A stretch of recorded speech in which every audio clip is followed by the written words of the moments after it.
Auzubillahiminash-shaytanir-rajim. Bismillahir-rahmanir-rahim. My dear students, अस्सलाम वालेकुम वरहमतुल्लाहि वबरकातुहू। देखिए बेटा, आज एक्चुअली जो हमारा टॉपिक था, मैंने कल आपको बोला था, अगर आपको कल का लेक्चर याद होगा, दैट इज ईसीजी, इलेक्ट्रोकार्डियोग्राम। मगर बेटा अब इसमें मैंने एक परेशानी खुद मुझे लगी कि अगर मैं आज के लेक्चर में इस ईसीजी को पढ़ाऊंगा तो इसमें बेटा मुझे कम से कम 1.5 घंटा लगेगा पढ़ाने। और मैं चाहता हूं कि मैं इसको एक ही गो में पढ़ाऊं, क्योंकि 1.5 घंटे में बेटा मेरा ईसीजी जो है वो पूरा कंप्लीट हो जाएगा। अगर मैं इसको 2 गोज में पढ़ाऊंगा, क्योंकि इसमें मुझे फिजिक्स का थोड़ा बहुत वेक्टर्स के बारे में आपको पढ़ाना पड़ेगा, तो इसलिए थोड़ा बहुत बेटा मुझे यहाँ टाइम लगेगा। तो इसलिए मैंने मुनासिब समझा कि इंशाल्लाह बेटा जो ईसीजी है, इस टॉपिक को बेटा हम संडे को उठाएंगे, क्योंकि हमारे पास उस टाइम होता है, क्योंकि अब आपका स्कूल का भी थोड़ा बहुत 10 बजे के बाद बहुत सारे बच्चों की प्रॉब्लम होती है। तो इसलिए बेटा संडे को हम बराबर, मुझे लगता है कि 2 घंटे भी इसमें लग सकते हैं, ठीक है। तो इसलिए बेटा हम इस लास्ट टॉपिक को जो ईसीजी है वो इंशाल्लाह बेटा संडे को 1.5 घंटे से 2 घंटे लगेंगे, एक ही गो में इसको पूरा स्टडी करवाएंगे। क्योंकि अगर मैं इसको 3 लेक्चर्स या फ्रैक्शंस में लूंगा तो बेटा फिर आपकी वो सिंक्रोनाइजेशन है वो नहीं रहेगी। तो इसीलिए बेटा मैंने मुनासिब समझा कि इसको हम अलग बेटा फिर पढ़ेंगे इंशाल्लाह बेटा, संडे को लेंगे 2 घंटे, इसका पूरा बेटा हम पोस्टमार्टम करेंगे संडे को। तो अब बेटा आज हम नेक्स्ट चैप्टर की ओर दौड़ेंगे, and that chapter is called as excretory system. तो आज से बेटा हम एक नया चैप्टर, एक नया बेटा शाबाश सिस्टम स्टडी करेंगे, and that system is called as excretory system. और आप अगर अपनी टेक्स्ट बुक्स पे देखोगे तो आपकी टेक्स्ट बुक पे है excretory products and their elimination. ये बेटा अब आज से हमारा एक नेक्स्ट चैप्टर होगा, एक नेक्स्ट टॉपिक होगा after circulatory system, and that system is called as excretory system. इससे पहले कि हम बेटा इसके स्लाइड्स को आपके साथ शेयर करें, तो सबसे पहले आपको यह देखना है क्या होता है ये एक्सक्रीटरी प्रोडक्ट्स और क्या होता है देयर एलिमिनेशन। देखिए बेटा, आप सबको पता होनी चाहिए कि हमारी बॉडी में जो हम फूड लेते हैं, न्यूट्रिएंट्स लेते हैं, वो फिर ब्लड के इंटेस्टाइन से एब्जॉर्ब होके ब्लड में जाते हैं।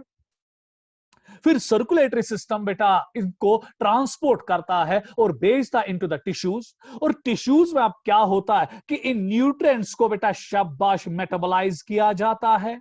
और जब ये न्यूट्रिएंट्स बेटा हमारी सेल्स में मेटाबोलाइज होते हैं, चाहे वो ग्लूकोज हो, चाहे वो कार्बोहाइड्रेट हो, चाहे वो आपके बेटा एमाइनो एसिड्स हो, चाहे वो आपके लिपिड्स हो, चाहे वो आपके न्यूक्लिक एसिड्स हो, जब ये आपकी सेल्स के अंदर मेटाबोलाइज होते हैं तो वहां से बेटा वेस्ट प्रोडक्ट्स बनते हैं। और जो वेस्ट प्रोडक्ट्स होते हैं ये अब सेल्स के जरिए बेटा ब्लड में आ जाते हैं, और फिर ब्लड के जरिए किडनी में जाते हैं, जैसे बेटा हम में होता है, और किडनी के जरिए फिर इन वेस्ट प्रोडक्ट्स को कहां पे बेटा फेंका जाता है, बाहर, through a fluid, and that fluid is called as urine.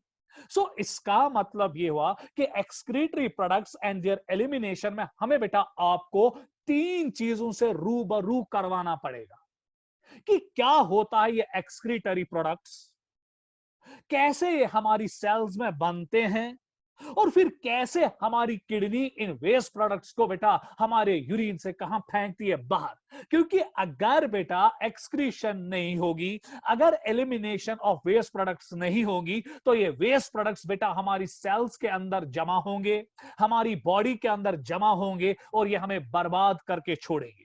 तो इसीलिए बेटा आज अब हम जो हमारा टॉपिक चलेगा इस एक्सक्रीटरी सिस्टम में वो ये होगा कि क्या क्या वेस्ट प्रोडक्ट है, कैसे ये वेस्ट प्रोडक्ट्स बनते हैं, क्या किन चीजों से ये बनते हैं, उसके बाद बेटा हमारी किडनी इन वेस्ट प्रोडक्ट्स को कैसे एलिमिनेट करती है थ्रू यूरिन।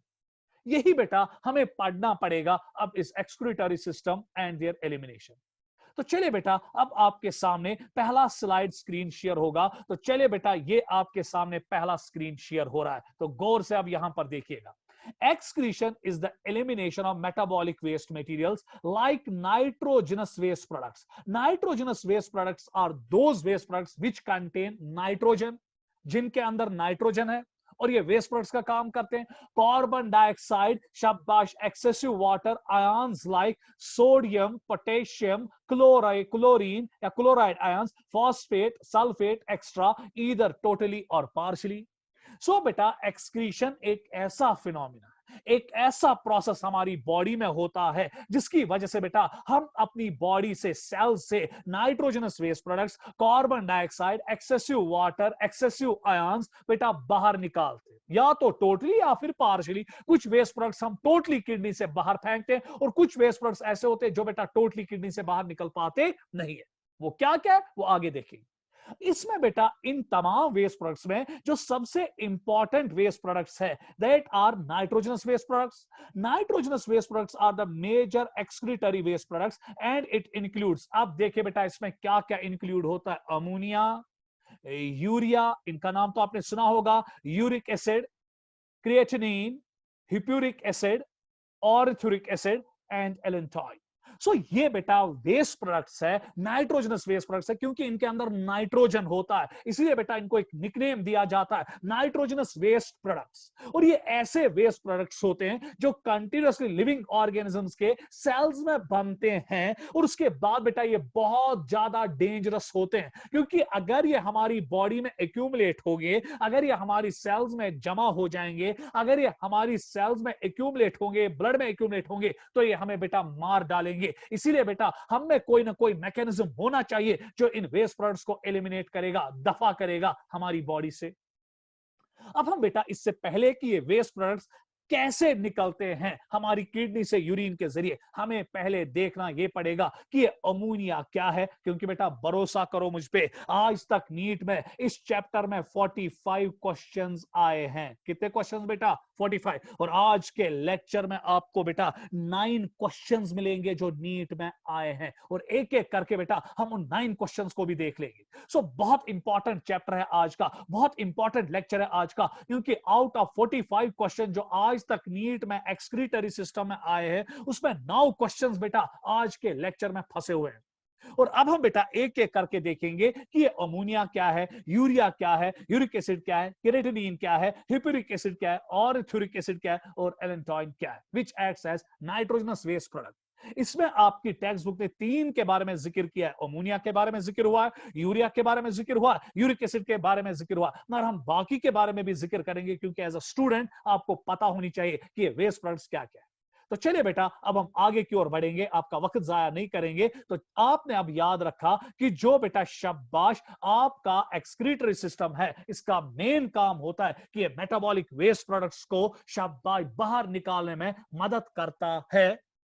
और इनमें से जो मेटाबॉलिक वेस्ट प्रोडक्ट है, इनमें जो सबसे इंपॉर्टेंट वेस्ट प्रोडक्ट है वो है बेटा नाइट्रोजनस वेस्ट प्रोडक्ट, जिसमें यूरिया आता है, यूरिक एसिड आता है, बेटा आपका यूरिया आता है, आपका क्रिएटिनिन आता है, हिप्यूरिक एसिड आता है, ऑर्थूरिक एसिड आता है, और एलेंटॉइन आता है। तो चलिए बेटा अब आपके सामने पहला स्क्रीन शेयर होगा अमोनिया। तो देखिए बेटा ये अब आपका अमोनिया आपके सामने आ रहा है एज अ वेस्ट प्रोडक्ट।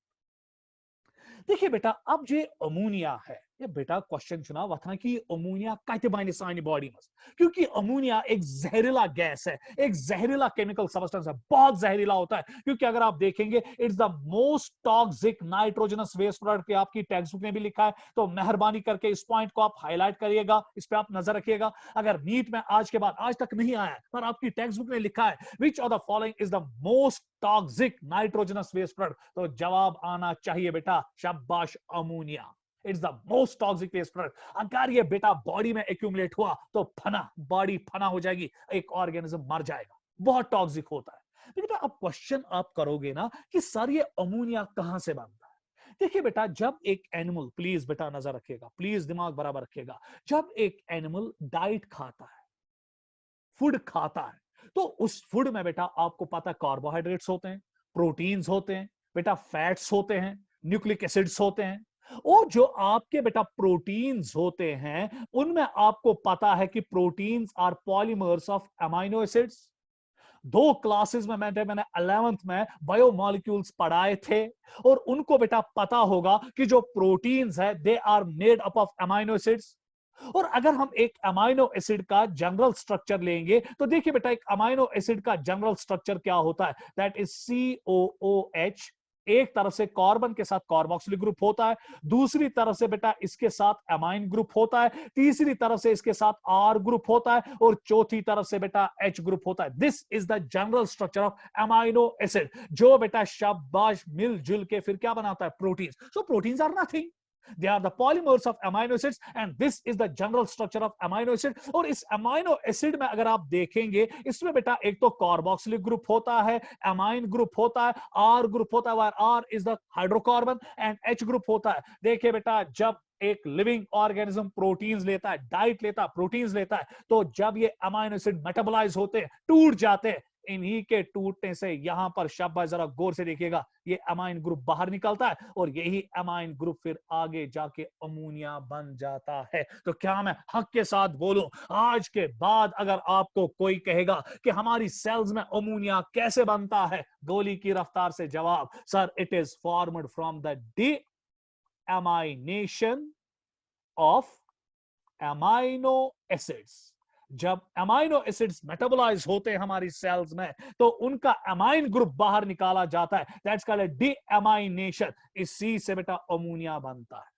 तो होप आपको पता चला कि अमोनिया कैसे बनता है। It is formed from the deamination of amino acids. Amino acids कहां से हमारी सेल्स में आते हैं, जो प्रोटीन्स हम खाते हैं वो डाइजेस्ट होते हैं, तो डाइजेस्ट होके बेटा ये अमाइनो एसिड्स फिर हमारी सेल्स में जाते हैं और सेल्स डीएमाइनेशन करती है जहां से अमोनिया को बाहर निकाला जाता है। तो यहीं से अमोनिया का सोर्स होता है, यही अमोनिया का सोर्स होता है। तो चलिए बेटा अब यहां पर देखिएगा, it's the most toxic nitrogenous waste product. So जब बनेगा तो बहुत तेजी के साथ उसको बाहर निकालना भी है, क्योंकि अगर बाहर नहीं निकाला तो ऑर्गेनिज्म मर जाएगा। Organisms which mainly excrete ammonia, जो ऑर्गेनिजम्स बेटा मेनली एक्सक्रीट क्या करते हैं, अमोनिया, जिनका मेन वेस्ट प्रोडक्ट अमोनिया होता है, आर कॉल्ड एज अमोनियोटैलिक।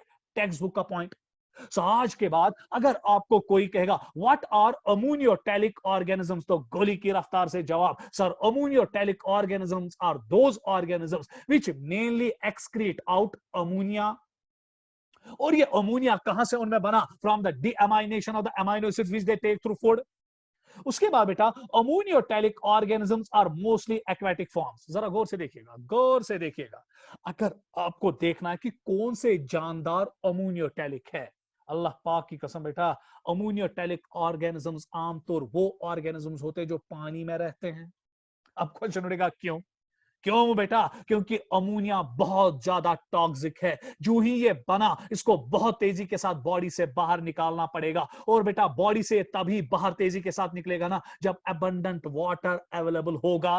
क्योंकि 1 ग्राम अमोनिया को बाहर निकालने के लिए, 1 ग्राम, महज 1 ग्राम अमोनिया को बाहर निकालने के लिए 500 ml पानी लगते हैं।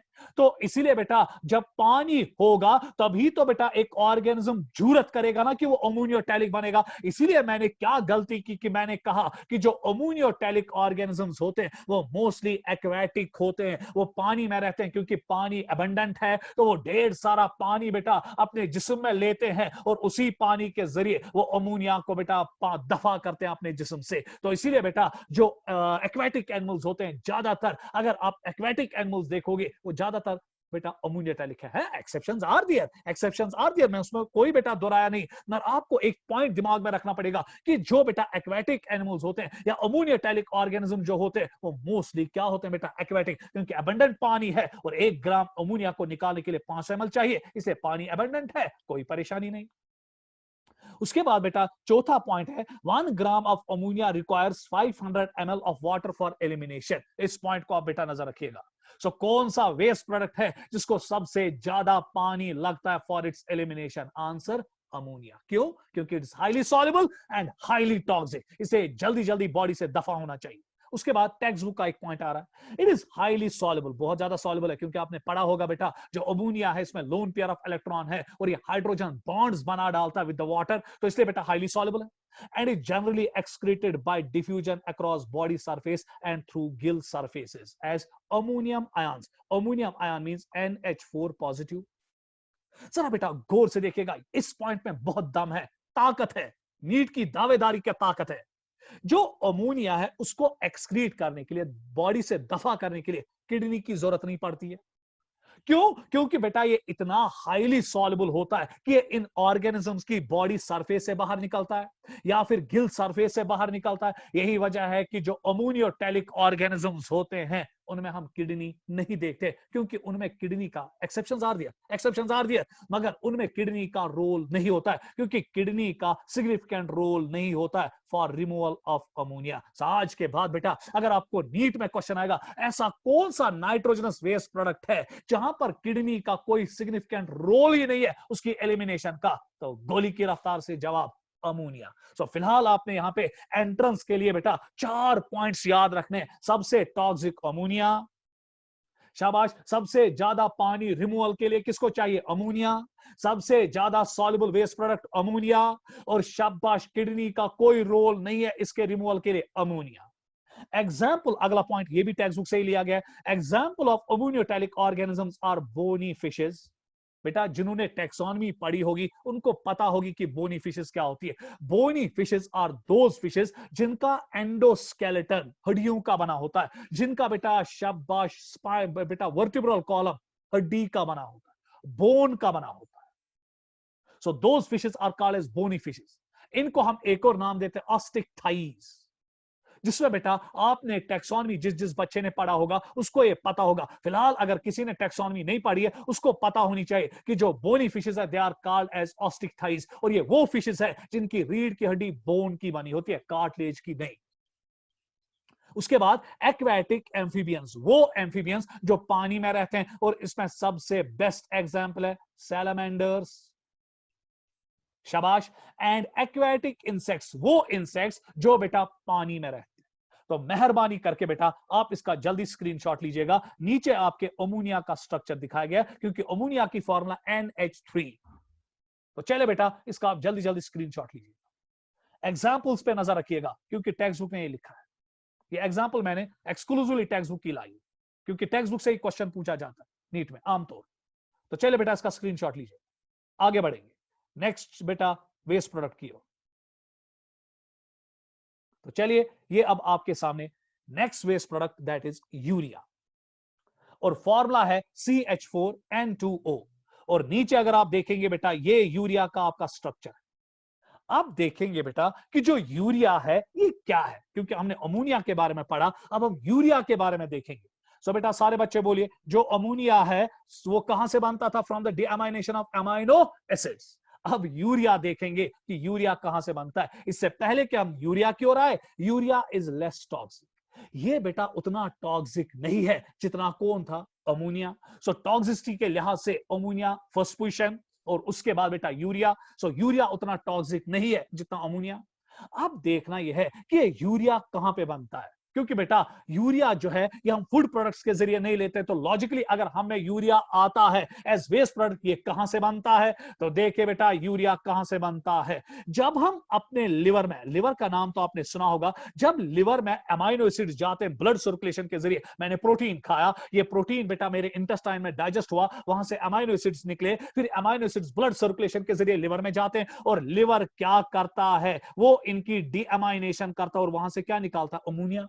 क्योंकि मैंने अभी आपको कहा कि डीअमाइनेशन में क्या होता है कि अमाइनो एसिड्स को तोड़ा जाता है, वहां से अमाइन ग्रुप को बाहर निकाला जाता है, द्रावण अमोनिया नेबर। मगर बेटा हम, अगर आप अपने आप को देखोगे, क्योंकि हम यूरियोटेलिक है, तो इसमें आबस मज रोजान, इसमें कोई अमोनिया डायरेक्टली कड़ित, क्योंकि 1 ग्राम अमोनिया नेबर कड़ने खतर कच ml आब जरूरत? 500 ml। हता वन कत अनो यूत आब, तेल बाल्टीन वा त्रेश चेन अगर इस अमोनिया रोज।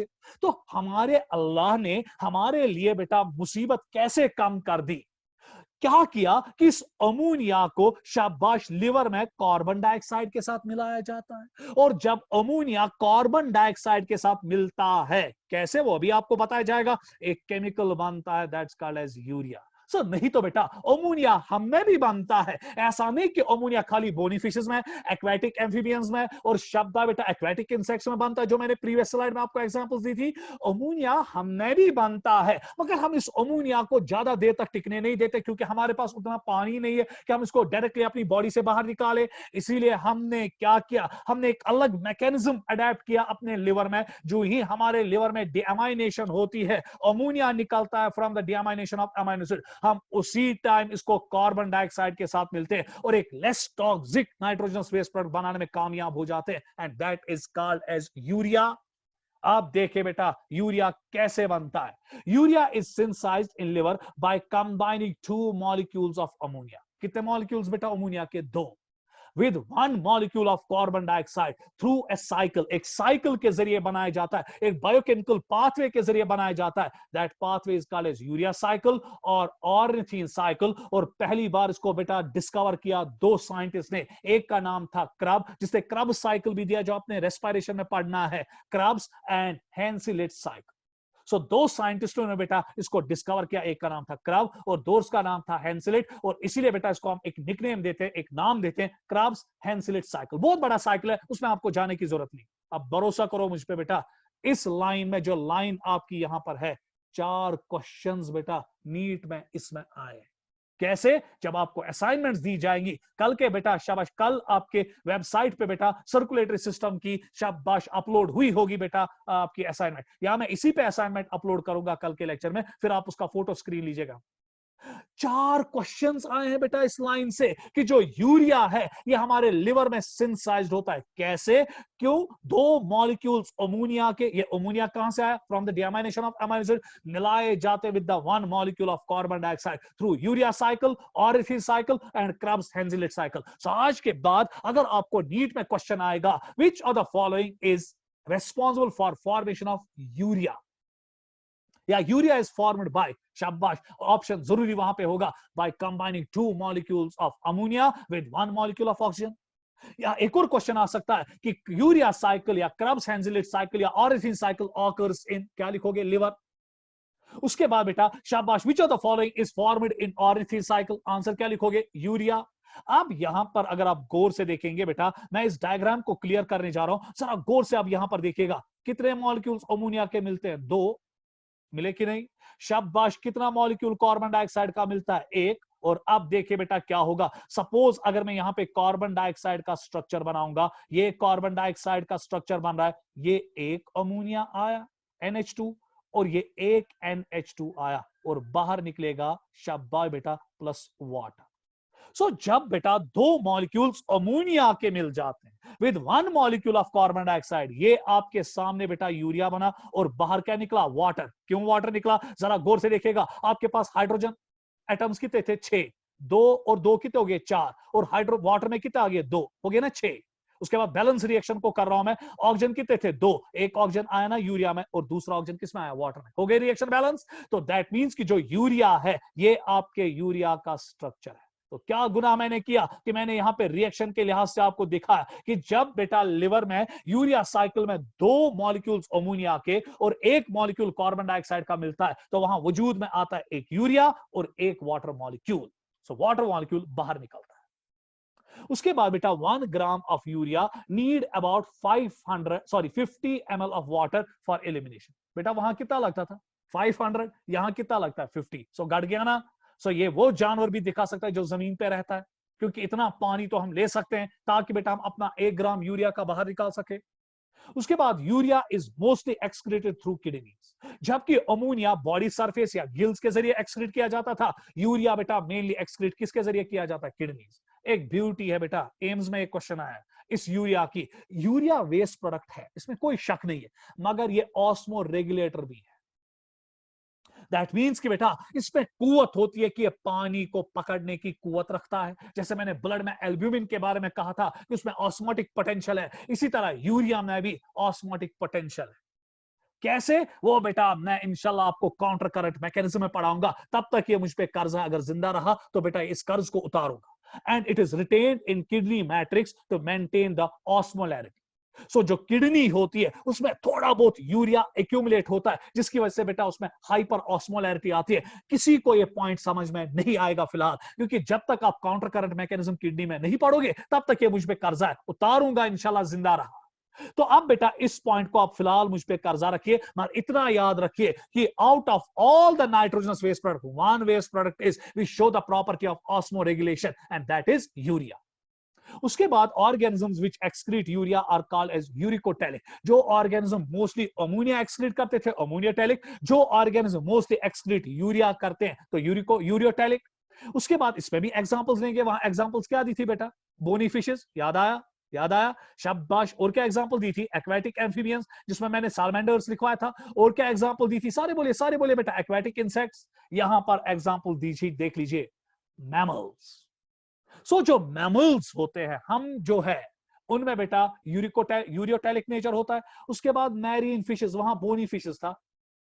देखिए बेटा मैरीन फिशेस ज्यादातर ज्यादातर कार्टिलेजिनस फिशेस होती। सो जो मैरीन फिशेस समंदर में रहते हैं वो ज्यादातर कार्टिलेजिनस फिशेस होती है, और इन्हीं को हम कहते हैं कॉन्ड्रिक्टाइज या कॉन्ड्रिस्थाइज। जिसने टैक्सोनॉमी पढ़ी है उसको पता होगा, जिसने नहीं पढ़ी है तो वो इतना याद रखो कि जो बेटा बोनी फिशेस है, शाबाश, वो अमोनियोटैलिक है। जो मोस्टली कार्टिजिनस फिशेस है वो बेटा यूरियोटैलिक है। और उसके बाद टेरेस्ट्रियल एम्फीबियंस, और टेरेस्ट्रियल एम्फीबियंस में आपको याद रखना पड़ेगा कि जो टेरेस्ट्रियल एम्फीबियंस है इसमें फ्रॉग आता है और टोड आता है। So frog and toad are ureotelic, जबकि एक्वेटिक एम्फीबियन जिसमें सालमेंडर आता है वो क्या बेटा, शाबाश शाबाश सारे बोलिए, अमोनियोटैलिक। चले इसका स्क्रीनशॉट जल्दी जल्दी लीजिएगा, जल्दी जल्दी लीजिएगा बेटा इसका स्क्रीनशॉट। तो आगे बढ़ रहा हूं मैं, नेक्स्ट पढ़ाओ, लिया स्क्रीनशॉट, वेरी गुड। आगे बढ़ेंगे, अब नेक्स्ट बेटा स्लाइड आपके साथ आएगा यूरिक एसिड। तो चले बेटा ये अब आपके सामने यूरिक एसिड आ रहा है। तो यूरिक एसिड जो है इसकी फॉर्मूला जो है C5H4N4O3। यूरिक एसिड बेटा आपने सुना होगा क्योंकि आपने बेटा इसको रिलेट किया होगा गाउट के साथ। जिस इंसान को भी गाउट होता है उसमें यूरिक एसिड की लेवल्स क्या हो जाती है, इनक्रीज। कैसे, वो भी इंशाल्लाह आपको स्केलेटल सिस्टम में पढ़ाया जाएगा, गाउट। तो चलिए uric acid is least toxic. आज के बाद बेटा नीट में कभी नहीं आया, आज तक टेक्स्ट बुक ने लिखा है, नीट में अभी तक नहीं आया। आज के बाद अगर आपको नीट में क्वेश्चन आएगा कि सबसे टॉक्सिक टॉक्सिक बेटा लीस्ट टॉक्सिक, सबसे least toxic nitrogen based product कौन है, यूरिक एसिड। और सबसे highest toxic nitrogen based product कौन है, ammonia. 1 gram of uric acid requires only 10 ml। शाबाश, अमोनिया 500 ml, यूरिया 50 ml, इसको महज कितना है बेटा, 10 ml of water for elimination. Thus, it is the main excretory waste product of animals living in arid areas. जो जानवर बेटा शाबाश बेटा उन एरियाज में रहते हैं जहां पानी की किल्लत है, जैसे डेजर्ट एरियाज है, जहां पे जीरिक कंडीशंस है, एरिड कंडीशंस है, जहां पे पानी बहुत कम है, वहां पर जो जानदार रहते हैं वो आमतौर यूरिकोटैलिक होते हैं। क्यों? क्योंकि शाबाश बेटा वहां पानी की कमी है, और उनके लिए शाबाश अगर कोई वेस्ट प्रोडक्ट बेस्ट है एलिमिनेशन के लिए वो यूरिक एसिड है, क्योंकि उसको 1 ग्राम एलिमिनेट करने के लिए खाली 10 ml लगते हैं। उसके बाद it is mainly excreted out, text book का पॉइंट है, in the form of pellet और paste with minimum water loss. अगर आपने बर्ड्स को देखा होगा, बर्ड्स बेटा पैलेट करते हैं, या तो इसके पेट बना रैक है ना बेटा, तो उसमें फीसिस भी होता है और यूरिन भी होता है, उसमें बेटा यूरिक एसिड के क्रिस्टल्स होते हैं। क्यों? क्योंकि यूरिक एसिड को बाहर निकालने के लिए ज्यादा पानी नहीं चाहिए। इसीलिए बेटा जो जानवर यूरिकोटैलिक होते हैं वो बेटा यूरिन नहीं करते, वो यूरिक एसिड को एक्सक्रीट आउट करते हैं in the form of pellets और paste. Uric acid is synthesised mainly in liver, जबकि यूरिया कहां बनता था, लिवर में। ये भी बेटा लिवर में बनता, और ये बाकी जगह भी बनता है जहां यूरिया नहीं बनता है, intestines, muscles, kidneys, muscular endothelium, blood vessels का जो एंडोथीलियम है वहां बनता है, from the metabolism of purines in presence of an enzyme xanthine oxidase. इस पॉइंट को बेटा अब आपको समझना पड़ेगा कि यूरिक एसिड कहां कहां पे बनता है। ये लिवर में बनता है, इंटेस्टाइन्स में बनता है, मसल्स में बनता है, किडनीज में बनता है, एंडोथीलियम ऑफ ब्लड वेसल्स में बनता है। कहां से बनता है, कैसे बनता है, from the metabolism of purines in presence of an enzyme xanthine oxidase. अब क्वेश्चन यहां पे उठेगा कि सर हमें बोलो कि प्यूरिन्स क्या होते हैं, फिर हमें पता चलेगा ना कि यूरिक एसिड कैसे प्यूरिन से बनता है, in presence of an enzyme xanthine oxidase. तो चले बेटा यहां पर नजर रखिएगा। देखिए बेटा आपको पता होनी चाहिए कि हमारी सेल्स के अंदर डीएनए होता है और आरएनए होता है। नजर रखिएगा बेटा, क्योंकि जो हमारी सेल्स होती है, सेल्स के अंदर न्यूक्लियस है, न्यूक्लियस के अंदर क्रोमोसोम्स है, और क्रोमोसोम्स बने होते हैं डीएनए और आरएनए के। और ये भी आपको चाहिए कि जो डीएनए है और आरएनए है इनको हम कलेक्टिवली न्यूक्लिक एसिड्स कहते हैं। और अब बेटा जो डीएनए है या आरएनए है ये बना होता है, प्लीज बेटा नजर यहां पर रखिएगा, नजर बराबर रखिएगा, ये बना होता है एक तो फॉस्फोरिक एसिड का, प्लस शाबाश बेटा नाइट्रोजनस बेस का, और प्लस शुगर का। सो क्या मैं हक के साथ बोलूं, जो आपका डीएनए और आरएनए, लेमन्स लैंग्वेज में फिलहाल बोल रहा हूं, डीएनए और आरएनए है, ये बना होता है बेटा न्यूक्लियोटाइड्स का, और न्यूक्लियोटाइड्स इंटर करोड़ों न्यूक्लियोटाइड्स मिल जाते हैं और डीएनए और आरएनए बनाते हैं, और जो न्यूक्लियोटाइड्स होते हैं वो न्यूक्लियोटाइड्स इंटर्न बने होते हैं फॉस्फोरिक एसिड का, नाइट्रोजनस बेस का और शुगर्स का। जो ये नाइट्रोजनस बेसिस होते हैं ये दो किस्म के होते हैं, प्यूरीन एंड पायरिमिडीन्स, जो आपने 9th या 10th में पढ़ा होगा होप। और जो प्यूरीन्स होते हैं ये शब्बा बेटा होते हैं एडेनिन, इसकी एग्जांपल्स एडेनिन एंड गुआनिन। और जो पायरिमिडीन्स होते हैं ये 3 किस्म की होती है, साइटोसिन, यूरासिल एंड थाइमीन। ये आप नोट भी कर सकते हो, लिख भी सकते हो। सो दैट मींस कि जो डीएनए है और आरएनए उसमें आपको नाइट्रोजनस बेसिस मिलेंगे, और जो नाइट्रोजनस बेसिस होती है ये दो किस्म की होती है, प्यूरीन्स एंड पायरिमिडीन्स। आप बेटा जब हम कोई भी प्रोडक्ट खाते हैं, प्लीज नजर रखो, दिमाग बराबर रखो बेटा मेरे साथ, मैं क्या बोल रहा हूं। मैंने फूड खाया, ये एनिमल फूड है ना या प्लांट फूड है, क्योंकि जो फूड हम खाते हैं या तो ये एनिमल प्रोडक्ट से बनता है या फिर बेटा प्लांट प्रोडक्ट का होता है। आप जब ये एनिमल, मैंने मीट खाया, इसमें एनिमल प्रोडक्ट, मैंने मिल्क लिया, ये एनिमल प्रोडक्ट है। इसी तरह बेटा मैंने वेजिटेबल्स लिए, प्लांट प्रोडक्ट है। अब जब आप एनिमल प्रोडक्ट या बेटा प्लांट प्रोडक्ट लेते हो, चूंकि एक्चुअली एनिमल सेल्स खावा, प्लांट सेल्स खावा, और जब आपने एनिमल सेल्स खाई, प्लांट सेल्स खाई, तो उसमें डीएनए है, आरएनए है, वो आपके इंटेस्टाइन में जाएगा, और आपके इंटेस्टाइन में अब ये प्लांट का डीएनए या एनिमल का डीएनए जो आपने फूड प्रोडक्ट के जरिए लिया वो डाइजेस्ट होगा, और बेटा वहां से अल्टीमेटली निकलेगा phosphoric acid, nitrogenous base, sugars. और नाइट्रोजनस बेसिस बेटा दो किस्म की होगी, प्यूरीन्स and pyrimidines.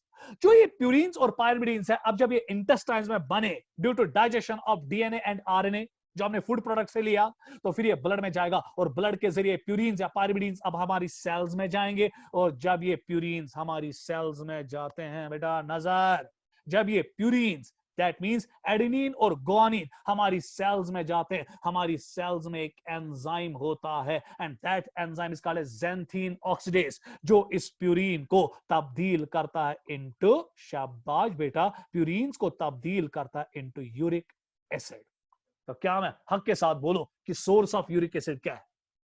Source of uric acid है कि जो फूड प्रोडक्ट्स हम खाते हैं उसमें जो डीएनए और आरएनए होता है, जो हम इंटेस्टाइन्स में आता है, डीएनए आरएनए हमारे इंटेस्टाइन्स में डाइजेस्ट होता है, वहां से बेटा बनता है, डाइजेशन के बाद ultimately phosphoric acid, nitrogen base, sugar इस डीएनए और आरएनए से, फिर ये नाइट्रोजन बेसिस बेटा प्यूरीन्स और पायरिमिडीन्स हमारे इंटेस्टाइन से एब्जॉर्ब होकर ब्लड में जाती है, ब्लड के जरिए सेल्स में, स्पेशली अगर ये लिवर में की सेल्स में जाएंगी, इंटेस्टाइन्स की सेल्स में जाएंगी, मसल सेल्स में जाएंगी, किडनी सेल्स में जाएंगी, एंडोथेलियल सेल्स में जाएंगी, वहां पर बेटा एक एंजाइम इंतजार करता रहता है इन प्यूरीन्स का, ज़ैंथीन ऑक्सीडेज, जिसको तब्दील करता है प्यूरीन को किसमें, यूरिक एसिड।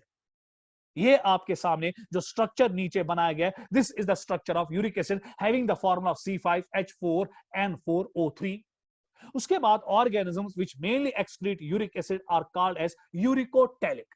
जो ऑर्गेनिजम्स यूरिक एसिड को एक्सक्रीट कर देते हैं they are called as uricotelic. Ammonia ammoniotelic, urea uricotelic, uric acid sorry urea ureotelic, uric acid uricotelic. अब हम देखेंगे इसमें एग्जांपल क्या, ये नीट में आया बेटा, ये नीट में आया, ये नीट में आया, which of the following is the uriotelic organism?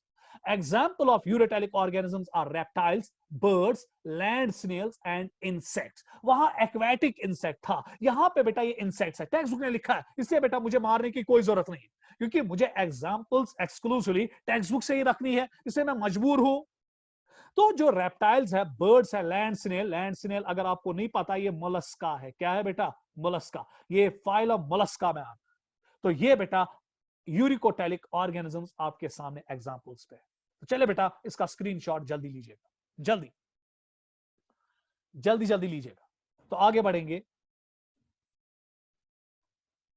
ये अब नेक्स्ट स्लाइड आपके सामने, क्रिएटिनिन। अब बेटा ये आपकी टेक्स्ट बुक पे नहीं लिखा है, मगर टेक्स्ट बुक पे एक जगह आपकी लिखा गया है क्रिएटिनिन, और आपको बेटा पता होनी चाहिए कि क्रिएटिनिन क्या है। टेक्स्ट बुक ने लिखा है बेटा, पता होनी चाहिए, फिर इसके बारे में खाली एक ही लफ्ज क्यों ना लिखा है, पर पता होनी चाहिए ना एज अ मेडिकल स्टूडेंट आपको कि क्रिएटिनिन क्या है। आप देखिए बेटा ये क्रिएटिनिन क्या है, प्लीज नजर रखिएगा, कहां से बनता है, प्लीज नजर रखिएगा। एक्चुअली होता क्या है कि हमारी जो किडनी है, प्लीज बेटा नजर बराबर रखिएगा, बराबर नजर रखिएगा। हमारी जो किडनी है, लिवर है और पेनिक्रियास है, प्लीज बेटा इन पे नजर रखिएगा। ये एक केमिकल कंटिन्यूअसली प्रोड्यूस करते हैं and that's called as creatine. So जो एक केराटिन होता है, जो बेटा आपकी किडनी, लिवर और पेनिक्रियास कंटिन्यूअसली स्क्रीट बनाती है। क्यों बनाती है? क्योंकि बेटा फिर ये उसको ब्लड में भेजती है। अगर आप गौर से देखेंगे, transported in blood to other organs. अब ये केराटिन जो है, ये केराटिन है, ये आपके ब्लड के जरिए अब जाता है ब्रेन में और आपकी मसल्स में। और आपकी ब्रेन और मसल्स में जब ये केराटिन जाता है, वहां पर एक एंजाइम होता है एंड दैट्स कॉल्ड केराटिनिन काइनेस। और जो केराटिनिन काइनेस होता है, ये इसको कन्वर्ट करता है इनटू फॉस्फोकेराटिनिन। और जो फॉस्फोकेराटिनिन है, ये अब बेटा क्या करता है, ये आपकी मसल्स में मदद करता है क्या बनाने में? एटीपी और ब्रेन। क्योंकि बेटा सॉरी, एटीपी आपकी मसल्स में बनाता है और आपके ब्रेन में। सो दैट क्लियरली इंडिकेट्स कि जो आपका किडनी है, जो आपका लिवर है, जो आपका पेनिक्रियास है, वो बेटा केराटिन इसलिए बनाता है क्योंकि बेटा उसको वो ट्रांसपोर्ट करना होता है ब्लड के जरिए ब्रेन में और मसल में। फिर ब्रेन और मसल अब इस केराटिन का क्या करते हैं, वो बेटा इन प्रेजेंस ऑफ केराटिनिन काइनेस इसको कन्वर्ट करते हैं इनटू फॉस्फोकेराटिनिन। और जो फॉस्फोकेराटिन है, ये बेटा अब क्या करता है, ये आपकी मसल्स में और आपके ब्रेन में कंटिन्यूअसली क्या बनाता है? एटीपी। और बनना भी चाहिए क्योंकि आपकी मसल्स को कंटिन्यूअसली कंट्रैक्ट करना पड़ता है बेटा, कंट्रैक्ट रिलैक्सेशन करनी पड़ती है, मूवमेंट्स को अंजाम देना पड़ता है और ढेर सारी एनर्जी लगती है in the form of ATP. So ये एक सोर्स ऑफ एटीपी का है इन योर मसल्स। मगर उसके बाद बेटा जब ये फॉस्फोकेराटिन जो है, ये जब मेटाबोलाइज हो जाता है, नजर रखिएगा, ये मेटाबोलाइज होता है, फिर खत्म हो जाता है और बनाता है एक waste product and that waste product is called keratinin. So आज के बाद बेटा आप याद रखेंगे, जो केराटिन है, keratin is a very important product. मगर जब केराटिन बनता है हमारी मसल्स में, फॉस्फोकेराटिन में तब्दील हो जाता है, फिर बेटा शाबाश एटीपी कंटिन्यूअसली बनता है और इसका फिर मेटाबॉलिज्म भी होता है और मेटाबॉलिज्म के बाद इसी फॉस्फोकेराटिन से बेटा केराटिनिन बनता है। So there is hell of difference between keratin and creatinine. अब जो केराटिनिन है, it's a waste product produced by muscle from the breakdown of phosphocreatine and is removed from the body by the kidneys into the urine. फिर ये muscle से बेटा निकल के आता है किसमें? ब्लड में, और ब्लड के जरिए किडनीज, और किडनी से यूरिन से इसको कहां दफा किया जाता है? बाहर। Creatinine, blood creatinine is an important indicator of kidney health. If the filtration in kidney is deficient, blood creatinine concentration increases. देखिए बेटा, इंशाल्लाह जब आप डॉक्टर बनोगे, प्लीज बेटा नजर रखिएगा, अगर बेटा आपके पास कोई पेशेंट आ रहा है, आपको लग रहा है कि इसकी किडनीज ठीक तरह से काम नहीं कर रही है, आप उसको कहते हो जरा आप KFT करवा लो, एक टेस्ट करवा लो, अपने ब्लड का एक टेस्ट करवा लो, and that is called is kidney function test. और इस किडनी फंक्शन टेस्ट से हमें पता चलता है, ये ब्लड टेस्ट है जो हम ब्लड का लेते हैं, इस किडनी फंक्शन टेस्ट से, KFT से हमें पता चलता है क्या किडनी ठीक तरह से काम कर रही है कि नहीं। जरा बेटा गौर से देखिएगा, अगर एज अ डॉक्टर आपको लग रहा है कि इसकी किडनी काम नहीं कर रही है, आप इसको कहते हो जरा आप एक ब्लड का टेस्ट करवा लो, और उस ब्लड टेस्ट को हम कहते हैं KFT, किडनी फंक्शन टेस्ट। और अगर आपको ब्लड में केराटिनिन की लेवल्स क्या आ रही है बेटा? ज्यादा, ये अच्छी बात नहीं है। दैट मीन्स कि बेटा अगर आपको इसकी लेवल्स ज्यादा आ रही है, किडनी अच्छी तरह से ब्लड को फिल्ट्रेट नहीं कर पाती है, क्योंकि जो केराटिनिन है, ये किडनी बेटा टोटली एलिमिनेट करती है। बनता है, एलिमिनेट हो जाता है, बनता है, एलिमिनेट हो जाता है। किडनी इसको शाबा बेटा टोटली एलिमिनेट कर देती है। किडनी का 100% थ्रेशोल्ड रहता है केराटिनिन के लिए। 100% केराटिनिन कंटिन्यूअसली बेटा आपके यूरिन से किडनी बाहर फेंकती रहती है, बनता है, फेंकता रहता है, बनता है, फेंकता रहता है। अगर किसी वजह से अब इस केराटिनिन की लेवल्स इंक्रीज हो रही है, दैट क्लियरली इंडिकेट्स कि आपकी किडनी ठीक तरह से काम नहीं कर रही। इसीलिए बेटा मैंने मुनासिब समझा कि मैं आपको केराटिनिन के बारे में बता दूं, क्योंकि केराटिनिन एक ऐसा नाइट्रोजनस वेस्ट प्रोडक्ट है जो 100% आपकी किडनी आपके ब्लड से दफा करने में कामयाब हो जाती है और आपको बेटा शाबाश बेटा इसके मुसीबत से आजाद करवाती। और अगर किसी वजह से इसकी लेवल्स इंक्रीज हो रही है, इसका यही बेटा शाबाश हमें पता चलेगा, इससे हमें एक सबूत मिलेगा कि हमारी किडनी 100% ब्लड को फिल्ट्रेट नहीं कर पाती। सो होप बेटा आपको पता चला कि जो ये क्रेटिनिन है ये कहां से बनता है। सो क्रेटिनिन का मेन सोर्स जो है वो फॉस्फोकेरेटिन है, जो मसल्स में होता है। और जब बेटा ये मसल्स में होता है, इसका मेन काम होता है एटीपी बनाना, और जब ये बेटा मेटाबोलाइज होता है ये फॉस्फोकेरेटिनिन, ये तब्दील होता है इनटू क्रिएटिनिन। तो इसका भी आप स्क्रीनशॉट जल्दी से लीजिएगा बेटा, जल्दी जल्दी से जल्दी। तो आगे की ओर बढ़ेंगे। Next is hippuric acid.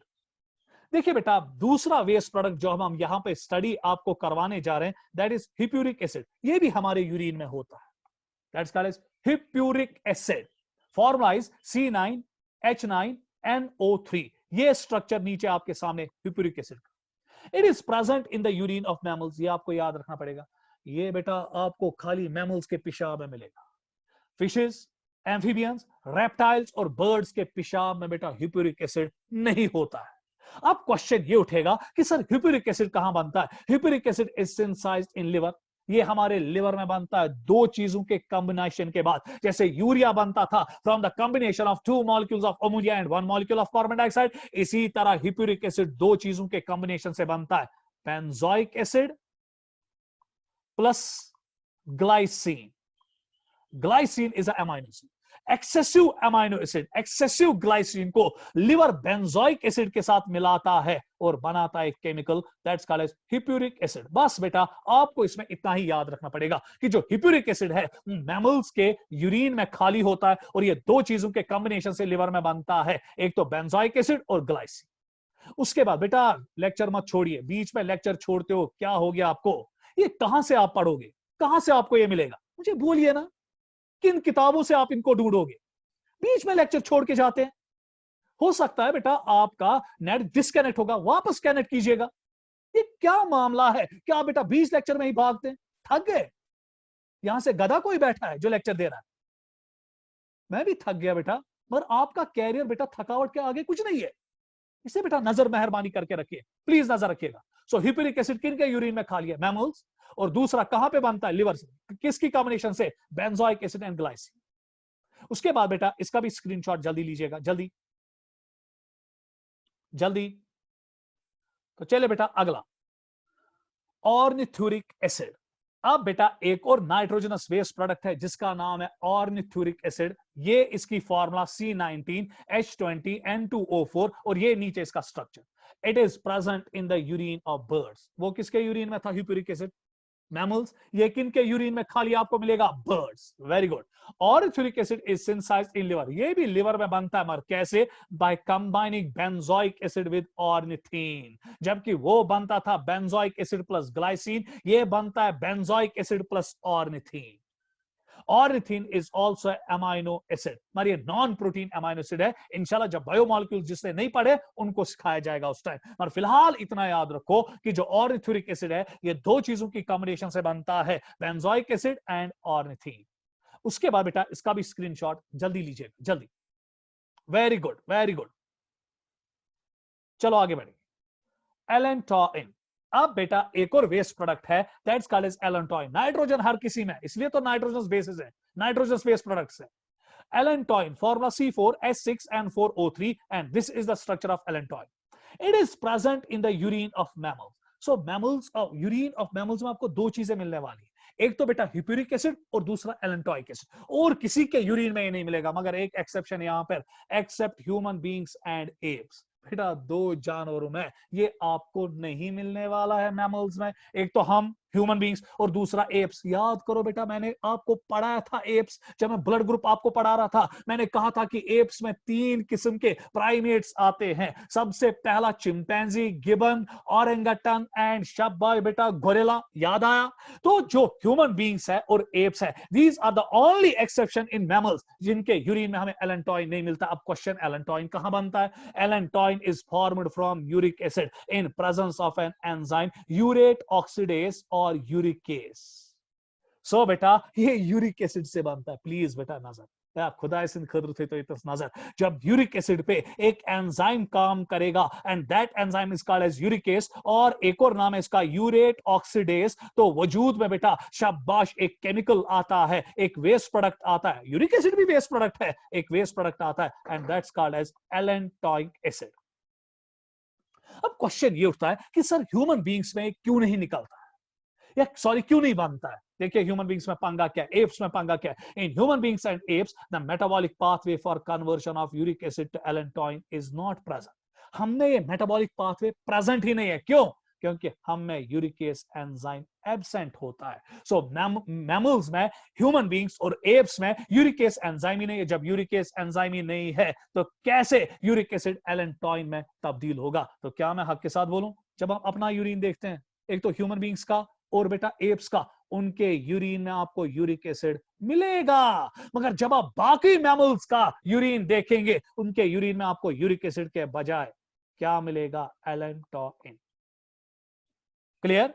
However, in other mammals, allantoin is excreted out through urine. So याद रखना बेटा, urine, difference of urine in mammals, human beings और एप्स के यूरिन में आपको यूरिक एसिड मिलेगा, मगर बाकी मैमल जो है उनके यूरिन में आपको यूरिक एसिड के बजाय क्या मिलेगा बेटा? एलेंटोइन। क्यों? क्योंकि उनके पास बेटा एक एंजाइम होता है, एक बायोकेमिकल पाथवे होता है, दैट्स कॉल्ड एज यूरिकेस एंजाइम, जो बेटा इसको तब्दील करता है इनटू एलेंटोइन। चले बेटा इसका स्क्रीनशॉट लीजिएगा जल्दी प्लीज, जल्दी जल्दी। तो नेक्स्ट स्लाइड बेटा आपके सामने आ रहा है, आपकी टेक्स्ट बुक से ही लिया गया, आपकी टेक्स्ट बुक से कुछ पॉइंट्स लिए गए। Excretory organs of different animals. अब डिफरेंट एनिमल्स में क्या क्या एक्सक्रीटरी ऑर्गन्स है बेटा, जिससे टैक्सोनॉमी पढ़ी होगी उसके लिए बहुत ही आसान। प्रोटोनेफ्रीडिया और फ्लेम सेल्स। बेटा टैक्सोनॉमी में को रिपीट कीजिएगा, टैक्सोनॉमी में फाइलम्स को रिपीट कीजिएगा। Porifera, Cnidaria, Ctenophora, Platyhelminthes, Aschelminthes, Annelida, Arthropoda, Mollusca, Echinodermata, Hemichordata, Chordata, Chordata में यूरोकॉर्डिएटा, सिफेलोकॉर्डिएटा, वर्टिब्रेटा, वर्टिब्रेटा में शाबाश बेटा आपके fishes, amphibians, reptiles, birds and mammals. तमाम जानवरों में अगर आपकी टेक्स्ट बुक को हम स्टडी करेंगे तो आपकी टेक्स्ट बुक में क्या लिखा है? Protonephridia and flame cells are the excretory structures in Platyhelminthes, जिनको हम फ्लैटवर्म्स भी कहते हैं। Rotifers, rotifers actually means it's the group in Aschelminthes. ये एस्केहेल्मिन्स में एक ग्रुप है जिनको हम रोटिफर्स कहते हैं। कुछ एनेलिडा में भी है एंड सेफेलोकॉर्डिएट्स में भी है। उसके बाद नेफ्रीडिया जो है, इट्स द मेन एक्सक्रीटरी बेटा ऑर्गन इन एनेलिड्स। उसके बाद मालफेजेंटिब्यूल्स, नीट में आया है ये क्वेश्चन, मालफेजेंटिब्यूल्स मेन शाबाश एक्सक्रीटरी ऑर्गन है आर्थ्रोपोड्स का, स्पेशली इंसेक्ट्स का, इंक्लूडिंग कॉकरोच, नीट में आया है। Antennal glands or green glands perform the excretory function in crustaceans. Crustaceans are the group present in arthropods. इसका आप स्क्रीनशॉट लीजिएगा, बहुत इंपॉर्टेंट है। सो आर्थ्रोपोड्स में, इंसेक्ट्स में मालफेजेंटिब्यूल्स और क्रस्टेशियंस में एंटेनल ग्लैंड्स और ग्रीन ग्लैंड्स। उसके बाद आगे बढ़ेंगे नेक्स्ट स्लाइड की ओर। तो चले बेटा ये आपके सामने नेक्स्ट स्लाइड आ रहा है। In Mollusca excretion occur through, text book का पॉइंट है, feather like gills, टैक्सोनॉमी से निकाला गया है। In hemichordates excretion occurs through proboscis gland, बेटा टेक्स्ट बुक का पॉइंट है, टैक्सोनॉमी से निकाला गया है। और in vertebrates excretion occurs through kidneys. और वर्टिब्रेट्स में जिसमें फिशेस, एम्फीबियंस, रेप्टाइल्स, बर्ड्स और मैमल्स आते हैं तो किडनीज के जरिए एक्सक्रीशन होती है। तो चले बेटा कल के लेक्चर में अब हम क्या करेंगे, कल के लेक्चर में आपको बेटा शाबाश पढ़ाया जाएगा ह्यूमन एक्सक्रीटरी सिस्टम।